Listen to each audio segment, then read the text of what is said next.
someone in your life that you need to forgive but don't know how to do it? It takes courage to forgive.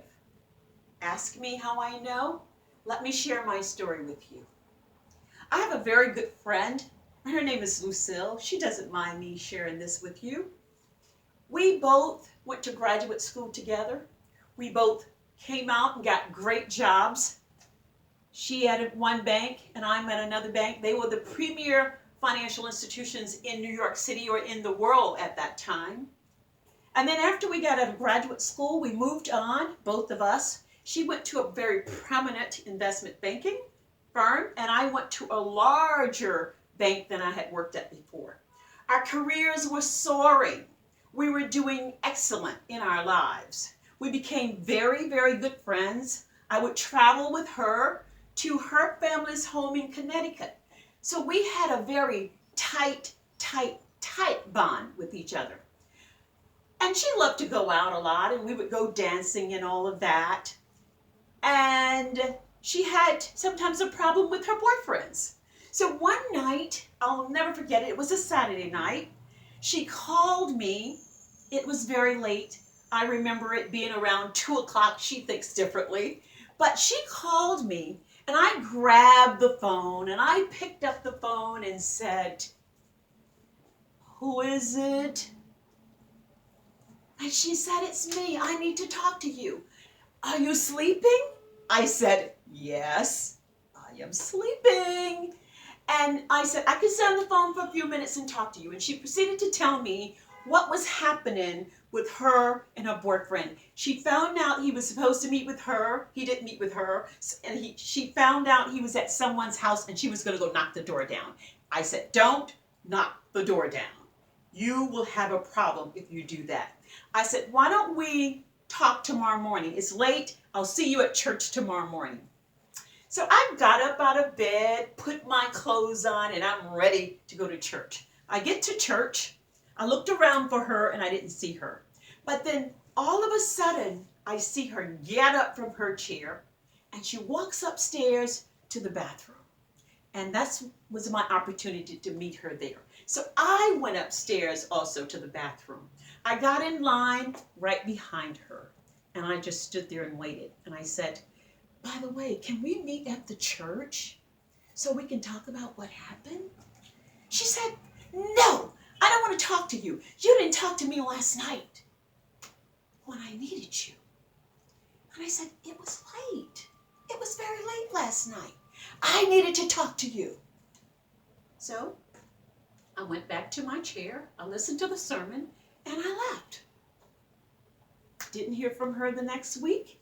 Didn't hear from her the next month. Didn't hear from her the next 3 months, the next 6 months. And then one day I was on the phone talking with my mother. And I said to my mother, "You know, I haven't heard from my friend Lucille." And she said, "Well, do you value that relationship?" And I said, "Yes, I do, Mother." She said, "Well, why don't you be the bigger person and you get on the phone and you call her to find out what happened?" I said, "Well, no, I'm not going to do that because I didn't do anything, Mother. Why should I call her? She should call me." Mother said, "Call her." Well, anyway, I didn't call her. 2 weeks later, I'm sitting in church, a 6 p.m. service, and the pastor was preaching about forgiveness. Forgiveness? And he talked about, is there someone in your life you need to forgive, but you're hanging on to hatred and bitterness because of what happened? Is there some child that said something wrong to you and you need to forgive them? I don't have children, but I still heard what he was saying. Is there something in a relationship you had that you need to forgive? I sat and I listened. At the end of his sermon, he said, if there is someone, and you know there is someone, start walking down here. Get up out of your chair. Get up. And so I got up, slowly got up, made my way down the aisle. And as I began to walk down that aisle, I began to feel shackles just breaking. I began to feel the veil being pulled back from pride. I began to feel stubbornness just drop to the ground. But I began to feel love shower me and just forgiveness coming all over me, even before I got to the altar. And I make my way to the altar.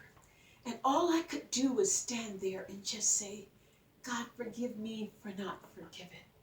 Forgive me for having a stubborn heart. Forgive me for having pride. I will go back and I will forgive. So I went back to my seat. And one more thing the pastor said is, when you get home, sometimes this week, make a call. And you know what I did? I made a call that same night because it was so, so important for me to do this. And I called my friend Lucille, and she picked up the phone. She just picked up the phone. She said, Velma, this is you? Is this you? I've been thinking about you. I've been thinking about you. I wanted to talk to you. I'm so glad you called me. And you know what happened? We didn't talk about anything that happened in the past. We talked about what was going forward. We talked about our lives and what had transpired. And I had gotten married since I seen her. And we talked about our families. We didn't bring up anything about what had happened, because we don't even remember all the details. But what I learned that night is that once you forgive, you release so much of the heaviness. Once you forgive, your load becomes so much lighter. Will you forgive today? Will you forgive someone who's done you wrong? Oh, my brothers and my sisters, you're going to feel so much better when you release and give it all back to Him. Thank you so much, Tribe.